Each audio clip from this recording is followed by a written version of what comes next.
Thank you very much, Renzo. Thank you very much. Ladies and gentlemen, let's take our seats.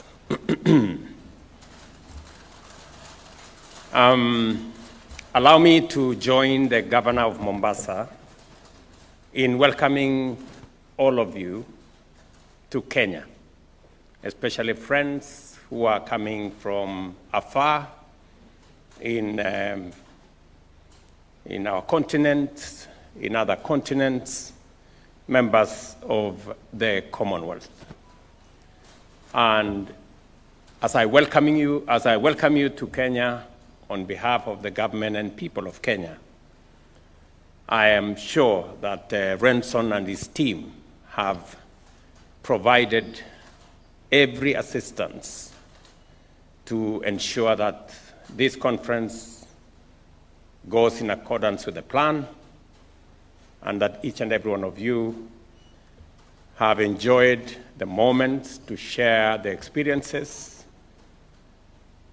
And therefore, ladies and gentlemen, all of us in this room are alive to the undeniable fact that we live in a world where the threat of transnational organized crime continues to grow in scale and complexity. Crimes such as money laundering, terrorism, and terrorism financing, including human trafficking, pose serious and escalating risks to our countries, our regions, and to the global community. The perpetrators of these crimes operate under borders, across borders, moving people, goods, and illicit money through shadowy networks, whether by smuggling narcotics between nations or trafficking vulnerable individuals across continents and laundering dirty money through intricate offshore systems. We therefore need greater vigilance, more robust partnerships, and integrated international responses to identify, investigate, and prosecute those behind these crimes. It is through such collaboration between national, regional, and international agencies that we can effectively disrupt and neutralize these threats and blunt their negative impacts. To underscore the gravity of this challenge, allow me to briefly reflect on Kenya's experience in this space. Terrorism, one of the most dangerous forms of transnational organized crime, continues to pose a persistent and evolving threat to our nation and region. Kenya has endured several devastating attacks, including the 1998 United States Embassy bombing in Nairobi, the 2013 Westgate Mall siege, as well as the 2015 Garissa University and the 2019 Dusit 2 complex attacks. However, through heightened vigilance, enhanced intelligence, and strengthened international cooperation, Kenya has made notable progress in bringing perpetrators to justice. Just last month, 2 individuals were found guilty of aiding the Dusit 2 attackers, and sentencing is scheduled for June 19th this year. In the Garissa University case, the courts in 2019 found 3 individuals culpable and were sentenced to life imprisonment and 41 years each. Currently, 24 terrorism-related cases remain active before our courts, the majority involving membership in international terrorist organizations.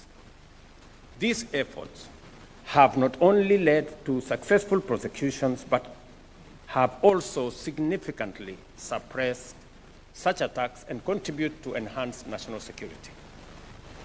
In addition, a total of 720 cases involving trafficking in children and other persons, unlawful acquisition of travel documents, fraud and misrepresentation, facilitating illegal entry into or exit from countries, interfering with travel documents and personal effects, and trafficking in persons for purposes of organized crime were reported between 2021 and 2024. The Office of the Director of Public Prosecutions has also registered 30 money laundering cases in the last 3 years. An in-depth analysis of these cases show that the perpetrators and criminal networks operate across multiple jurisdictions and have a presence on social media platforms. In addition, financing, facilitation, and commission are transboundary in nature. For instance, during the Dusit terrorism attack, financing was traced to banks in South Africa, various banks within Kenya, and Somalia. Furthermore, criminal networks have evolved their modus operandi. In human trafficking cases, often terrorists pose as victims to facilitate the movement across borders. They also operate through sophisticated, encrypted social media platforms and increasingly use cryptocurrency to finance their activities. These cases underscore the scale and complexity of the threat we face and the urgency of sustained and coordinated action. Therefore, the theme of this conference, Building Partnerships, a united front against transnational organized crimes, could not be more timely. It reflects the critical need for prosecutorial agencies to develop regional and international mechanisms to collaboratively address emerging threats.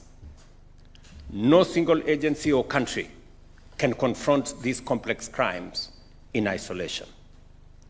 Through the exchange of knowledge and best practice, we are better able to understand the legal nuances across jurisdictions and craft innovative approaches for effective investigations and prosecutions. Mutual legal assistance and extradition remain vital pillars of this effort. They provide formal pathways for cross-border information sharing. Joint investigations allow for real-time collaboration and pooled expertise, enabling us to dismantle criminal networks more effectively.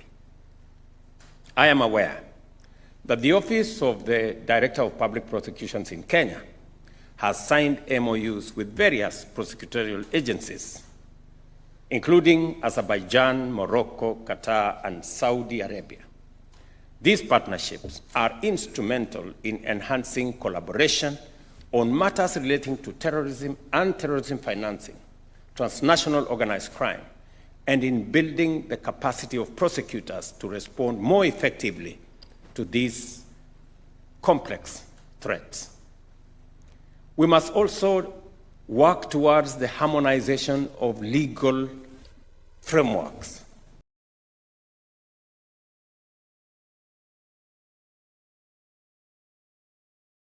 Align national laws across jurisdictions is essential to building a truly global front against transnational organized crime. Equally important is the vigorous pursuit of asset tracing, confiscation, and forfeiture. Denying criminal enterprises the proceeds of their illicit activities is key to undermining their operations. I challenge the heads of prosecution agencies here to give priority to this particular endeavor. On our part, Kenya is committed to enhancing the resources and capacity of the Office of the Director of Public Prosecutions to lead these efforts both regionally and internationally. Importantly, the revamping of our anti-money laundering and asset forfeiture framework is a testament to our commitment. It reflects our pursuit of greater specialization, stronger institutions, and high-quality investigations. The government of Kenya remains committed to upholding the rule of law and advancing a human rights-centered approach to prosecution and pursuit of justice. Ladies and gentlemen, this conference has offered a valuable platform to share experiences, learn from one another, and explore innovative solutions to the emerging threats facing our countries. I look forward to the recommendations from this gathering and assure you of the Government of Kenya's full support in funding and empowering the Office of the Director of Public Prosecution for their implementation effectively. And allow me to say one more thing. In the conversations I had earlier with friends and colleagues, the place of technology in supporting governance in general, criminal justice and prosecutions in particular, cannot be gainsaid. We have seen the evolution of use of technology in many spaces. At the moment in Kenya, we are using technology to collect our taxes. We are using technology to deploy support for farmers in our input program. We're using technology on our universal health coverage plan. We are using technology in many aspects. And we have seen the robust use of technology in the criminal justice system, in matters relating to scheduling of cases, hearing of some cases. And therefore, I want to encourage prosecutors, the directors of public prosecution in our Commonwealth, to leverage on technology and to see how we can better use technology, especially when we are tackling crimes that go beyond physical borders. Some of those crimes are committed with the support of technology. And it therefore makes sense for us to leverage on technology to deal with the challenges that today face our nations. And therefore, as we look at the future, where is the place of technology? As technology is abused by criminals and people engaging in crime, how do we better use technology to enhance the efficiency and the efficacy of what we are doing in matters prosecution and ensuring that there is the rule of law? As you are aware, the era of artificial intelligence is here with us. And it comes both as a threat, but much more importantly, as an asset for us to use to be able to better manage global governance. How do we use artificial intelligence much more effectively? There are those who say artificial intelligence is going to replace people in the workplace, maybe replace teachers, maybe replace doctors. I don't know whether prosecutors will be replaced in the process. But how do we better use artificial intelligence to deal with matters that are of a nature that physical boundaries, individual nations, individual agencies cannot deal with on their own? And therefore, the leadership of the Commonwealth, heads of prosecuting agencies, it is my encouragement to you that you begin to see how we can leverage on technology, how we can leverage on artificial intelligence to be able to support the efficiency of delivery of justice through the criminal justice system.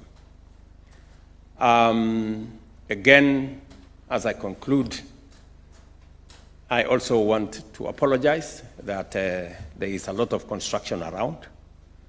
Maybe you didn't find your way to this hotel. There was a lot of dust on the way. As the governor has said, we are undertaking a lot of public works around roads in Kenya. We are currently undertaking construction of about 2,500 kilometers, including this particular road here. There is also a lot of construction around housing, markets, hostels, stadia, as we transform our region and provide for public services and goods to the people of Kenya, including social infrastructure.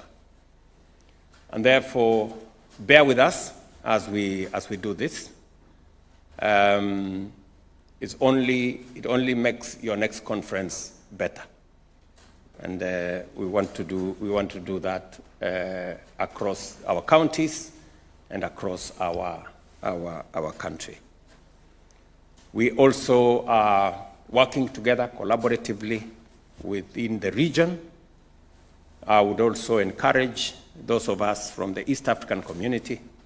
I see my friends from Tanzania here, my friends from Uganda, that even as we build the Commonwealth network, let's also see how we can leverage on the East African community to better coordinate action around the issues that are of concern to this conference.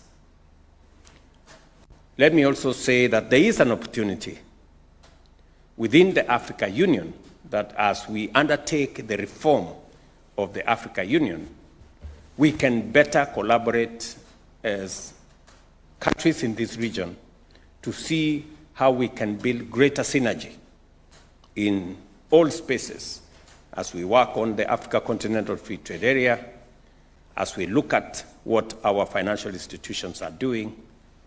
And I think the areas of governance, criminal justice system, and prosecution should not be left behind as we build the networks to better leverage the opportunities that exist in our continent and to better deploy the assets and the resources we have, whether it is the human capital that exists in plenty in our continent or the resources, mineral and natural resources that are available in our continent, to better improve the quality of life and the place of citizens of our countries and of our region.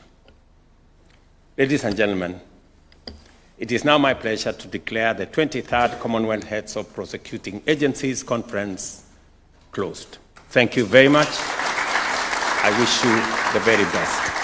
Thank you.